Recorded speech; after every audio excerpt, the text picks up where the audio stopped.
പ്രിയ സജ്ജനങ്ങളെ, നമസ്കാരം. ഭഗവത്ഗീതയിലെ 1-ാമത്തെ അധ്യായത്തിൽ അർജുന വിഷാദ യോഗത്തിൽ 12 ശ്ലോകങ്ങളാണ് നാം ഇന്നലെ വരെ ചിന്തിച്ചത്. ഇന്ന് 13 മുതലുള്ള ശ്ലോകങ്ങളാണ് നമുക്ക് ചർച്ച ചെയ്യേണ്ടത്. 13-ാമത്തെ ശ്ലോകം ഇതാണ്: തദശങ്കാശ്ച ഭേരശ്ച പണവാനഗോമുഖാഃ സഹസൈവാഭ്യഹന്യന്ത സശബ്ദസ്തുമുലോഭവത്. ഇത് സിംഹനാദം മുഴക്കിക്കൊണ്ട് ഭീഷ്മ പിതാമഹൻ തൻ്റെ ശംഖ് മുഴക്കി യുദ്ധത്തിന് തയ്യാറാണെന്ന് പ്രഖ്യാപിക്കുകയും തുടർന്ന് കുരുക്ഷേത്ര യുദ്ധഭൂമിയിൽ നടക്കുന്ന ശബ്ദ കോലാഹലങ്ങളെക്കുറിച്ചാണ് 13-ാമത്തെ ശ്ലോകം പറയുന്നത്. ശംഖുകളും പെരുമ്പറകളും മദ്ദളങ്ങളും തപ്പട്ടകളും ഗോമുഖങ്ങളും ഉടനെ തന്നെ മുഴക്കപ്പെട്ടു. ഭീഷ്മരുടെ ശംഖുവിളി കഴിഞ്ഞ ഉടനെ തന്നെ കുരുക്ഷേത്ര യുദ്ധഭൂമിയിൽ മേൽപ്പറഞ്ഞ എല്ലാ പെരുമ്പറകളും മുഴക്കപ്പെട്ടു.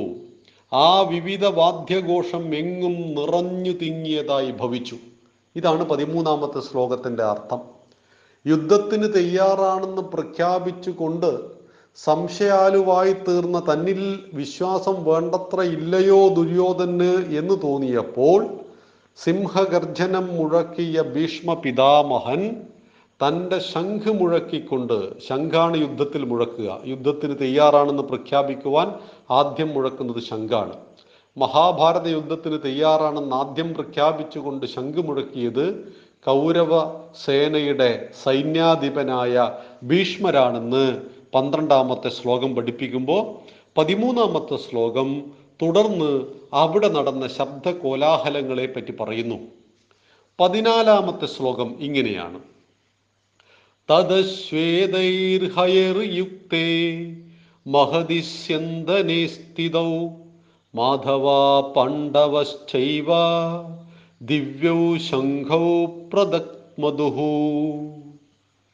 അനന്തരം വെളുത്ത കുതിരകളെ പൂട്ടിയ ശ്രേഷ്ഠമായ തേരിൽ ഇരുന്നു കൊണ്ട് ലക്ഷ്മി വല്ലഭനായ കൃഷ്ണനും പാണ്ഡുപുത്രനായ അർജുനനും ദിവ്യങ്ങളായ ശംഖങ്ങളെ ഉച്ചത്തിൽ മുഴക്കി എന്നാണ് 14-ാമത്തെ ശ്ലോകം നമ്മെ പഠിപ്പിക്കുന്നത്. ഇവിടെ വെള്ളക്കുതിരകളെ പൂട്ടിയ തേര് എന്ന് പറയുന്നത് ഒരു മഹത്തായ സങ്കല്പമായിട്ടാണ് കഠോപനിഷത്തിൽ രഥത്തെ രൂപകൽപ്പനം ചെയ്തിരിക്കുന്നത്. നമ്മുടെ ശരീരം രഥമാണ്. ആത്മാവ് അതിൽ സഞ്ചരിക്കുന്ന രഥിയാണ്. ബുദ്ധി സാരഥിയാണ്. ഇന്ദ്രിയങ്ങൾ, പഞ്ചേന്ദ്രിയങ്ങൾ 5 കുതിരകളാണ്. ലോക വിഷയങ്ങൾ രഥമാർഗമാണ്. കടിഞ്ഞാൺ മനസ്സാണ്. ഇതാണ് രഥത്തിൻ്റെ രൂപകൽപ്പന. ബുദ്ധി സത്യബോധം ഉൾക്കൊണ്ട് രഥം നടത്തിയാൽ ജീവിതം ലക്ഷ്യത്തിലെത്തും. കൃത്യമായ ലക്ഷ്യബോധം മനസ്സിൽ ഉറച്ചുകൊണ്ട് രഥത്തെ നയിക്കുവാൻ കഴിയുന്നവർക്ക് ലക്ഷ്യത്തിലെത്താം. അല്ലെങ്കിൽ ഇന്ദ്രിയങ്ങൾക്കനുസൃതമായി രഥത്തെ നയിച്ചാൽ ഇന്ദ്രിയങ്ങൾ ഇതിലൂടെ സഞ്ചരിക്കുന്നുവോ അവിടെ ചെന്ന് രഥം തട്ടി തകർന്നു പോകും. അപ്പം മനസ്സും ബുദ്ധിയുമാണ് ഇന്ദ്രിയങ്ങളെ നയിക്കേണ്ടത്. നമ്മുടെ പഞ്ചേന്ദ്രിയങ്ങൾ അവർക്കുള്ള ടേസ്റ്റിനനുസരിച്ച് മനസ്സ് സഞ്ചരിച്ചാൽ സത്യത്തിൽ മനുഷ്യനല്ലാതായി പോകും. ഇന്ദ്രിയങ്ങളെ നിയന്ത്രിക്കുവാൻ കഴിയുക എന്നുള്ളതാണ് ഒരു മനുഷ്യൻ്റെ ശരിയായ വിജയമെന്ന് പറയുന്നത്. അപ്പം ഭാരതീയ സംസ്കാരത്തിൽ യുദ്ധത്തിനൊരുങ്ങുന്ന ഒരു തേര് പോലും അതിമഹത്തായ ഭാവാത്മകമായ സങ്കല്പമാണ് അവിടെ രൂപകൽപ്പന ചെയ്തിരിക്കുന്നതായിട്ട്.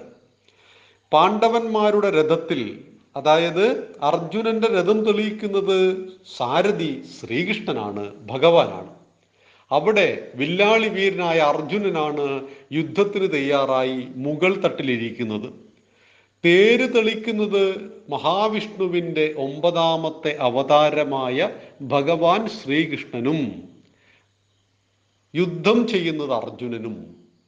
പക്ഷെ പലപ്പോഴും അർജുനോട് ആദ്യഘട്ടത്തിൽ മറന്നു പോയിട്ടുണ്ട്, ഇത് സാക്ഷാൽ ഭഗവാനാണ് എൻ്റെ തേര് തെളിക്കുന്നത് എന്ന കാര്യം. സത്യത്തിൽ ഭഗവാനായിരുന്നു ഈ മഹാഭാരത യുദ്ധം നടത്തിയത്.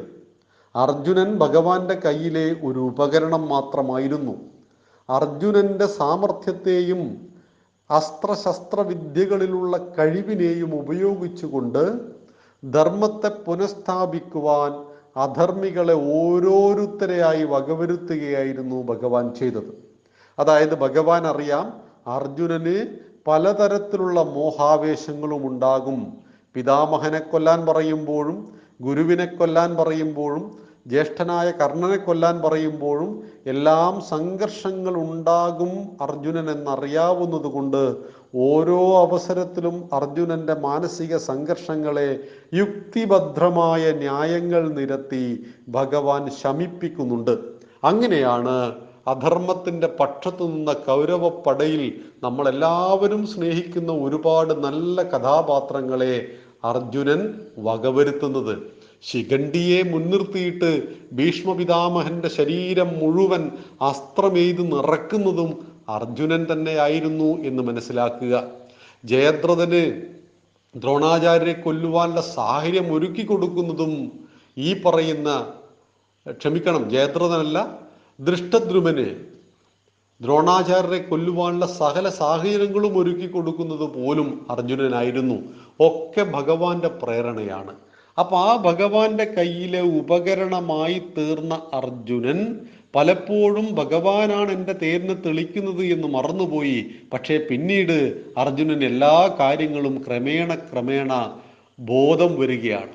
ഇങ്ങനെ മാധവനും പാണ്ഡവനും വിശിഷ്ടമായ തേലിലിരുന്നു കൊണ്ട് അവരുടെ ദിവ്യമായ ശംഖങ്ങളെ മുഴക്കി ഞങ്ങളുമിതാ യുദ്ധത്തിന് തയ്യാറാണെന്ന് പ്രഖ്യാപിച്ചു. ഈ കാര്യമാണ് 13, 14 ശ്ലോകങ്ങളിൽ വിശേഷിപ്പിക്കുന്നത്. അതായത് യുദ്ധത്തിൽ ഏർപ്പെട്ടിരിക്കുന്ന ഒരു പട്ടാളക്കാരനെ സംബന്ധിച്ച് അദ്ദേഹത്തിന് മരണഭയം ഒട്ടും ഉണ്ടാവില്ല. എന്നാൽ ആ പട്ടാളക്കാരൻ്റെ വീട്ടിലിങ്ങ് നാട്ടിൽ കിടക്കുന്ന ആളെ സംബന്ധിച്ച് എന്തെന്നില്ലാത്ത ടെൻഷൻ ഉണ്ടാവും. പട്ടാളക്കാരനെ സംബന്ധിച്ച് കൊല്ലുകയും പരമാവധി ശത്രുക്കളെ കൊല്ലുകയും ആ യുദ്ധത്തിനൊടുവിൽ മരിക്കുകയും ചെയ്യുന്നത് ധീരതയാണ്, സന്തോഷമുളവാക്കുന്നതാണ്. ആലോചിച്ച് നോക്കൂ, നമ്മുടെ സൈനികന്മാരുടെ ധീരതയൊക്കെ നമ്മൾ പല ഓപ്പറേഷനിലും കണ്ടതാണ്. മുംബൈ ഭീകരാക്രമണം നടന്നപ്പോൾ സന്ദീപ് ഉണ്ണികൃഷ്ണൻ മരിച്ചു. ഭീകരന്മാര് മികച്ച ആയുധങ്ങളുമായിട്ട് കാവൽ നിൽക്കുന്ന ഹോട്ടലിനുള്ളിലേക്ക് കടന്നു ചെല്ലുമ്പോൾ എന്നെ തേടി വെടിയുണ്ട വരുമെന്ന് ആ കമാൻഡോവിന് കൃത്യമായിട്ടറിയാമായിരുന്നു. അതുകൊണ്ട് തന്നെ അവരുള്ളിലാണ്, അവർക്ക് പതുങ്ങി നിൽക്കാം, അവർക്ക് മുന്നിൽ നിന്നും കയറി വരുന്നവരെ എളുപ്പത്തിൽ വെടിവെച്ച് വീഴ്ത്താം. ഇതൊക്കെ സംഭവിക്കുമെന്നറിഞ്ഞിട്ടും ആ ഭീകരന്മാരെ പലരെയും കീഴ്പ്പെടുത്തി സ്വയം മരണം വരിച്ച ആളായിരുന്നു സന്ദീപ് ഉണ്ണികൃഷ്ണൻ. അപ്പൊ എന്തുകൊണ്ടാണ് ഇങ്ങനെ ചെയ്യുവാൻ ഒരു പട്ടാളക്കാരന് സാധ്യമാകുന്നത്? അവിടെയാണ് യുദ്ധമുഖത്ത് പട്ടാളക്കാരൻ്റെ മാനസികാവസ്ഥ. മരണത്തിന് അവർക്ക് പുല്ലുവിലയാണ്. മരണത്തെ അവർ പുഞ്ചിരിയോടുകൂടി സ്വീകരിക്കും. അതുകൊണ്ട് തന്നെ യുദ്ധഭൂമിയിൽ സൈനികന്റെ മനസ്സിനെ മത്തുപിടിപ്പിക്കുന്ന ശബ്ദ കോലാഹലങ്ങൾ ആവശ്യമാണ്. യുദ്ധരംഗത്ത് കാം ആൻഡ് ക്വയറ്റ് എന്ന് പറയുന്ന ഒരു സങ്കല്പമേ പാടില്ല. അവിടെ പെരുമ്പറകളും ശംഖുകളും അതുപോലുള്ള വലിയ വലിയ ശബ്ദങ്ങൾ ഉണ്ടാക്കുന്ന ഉപകരണങ്ങൾ ഉപയോഗിച്ച് ആ കുരുക്ഷേത്ര യുദ്ധഭൂമിയെ ശബ്ദമയമാക്കി തീർത്തു. ഇതിന് ആദ്യം ശംഖ് മുഴക്കിയത് ഭീഷ്മർ, രണ്ടാമത് പെരുമ്പറകളും മദ്ദളകളും മുഴക്കപ്പെട്ടു. 14-ാമത്തെ ശ്ലോകം തങ്ങളും യുദ്ധത്തിന് തയ്യാറാണെന്ന് കൃത്യമായി നിർവചിച്ചുകൊണ്ട് ഭഗവാൻ ശ്രീകൃഷ്ണനും അർജുനനും അവരുടെ ശംഖ് മുഴക്കുന്നതാണ് 15-ാമത്തെ ശ്ലോകം. അത് നമുക്ക് നാളെ ചർച്ച ചെയ്യണം. ഇവിടെ ഈ ശ്ലോകത്തിൽ നമുക്ക് പഠിക്കാനുള്ളത് വള്ളക്കുതിരകളെ പൂട്ടിയ ശ്രേഷ്ഠമായ രഥം എന്നാണ്. ഈ വള്ളക്കുതിരകൾ ആരാണ് എന്ന് മനസ്സിലാക്കുക. അത് പഞ്ചേന്ദ്രിയങ്ങളാണ്. രഥം നമ്മുടെ ശരീരമാണ് എന്നറിയുക. അപ്പോൾ കൃത്യമായിട്ട് ലക്ഷ്യബോധത്തോടുകൂടി രഥത്തെ മുന്നോട്ട് നയിക്കുവാൻ കഴിയുന്ന ഒരു ബുദ്ധിയായ സാരഥി നമുക്കുണ്ടാവണം. എങ്കിൽ കൃത്യമായ ലക്ഷ്യത്തിൽ എത്തിച്ചേരുകയും ജീവിത വിജയത്തെ കൈവരിക്കുവാനും കഴിയുമെന്ന് ഭഗവത്ഗീതയിലെ 13ഉം 14ഉം ശ്ലോകങ്ങളിൽ നിന്ന് നാം മനസ്സിലാക്കുന്നു. അടുത്ത ശ്ലോകം നാളെ നമുക്ക് ചർച്ച ചെയ്യാം. നന്ദി, നമസ്കാരം. വന്ദേ മാതരം.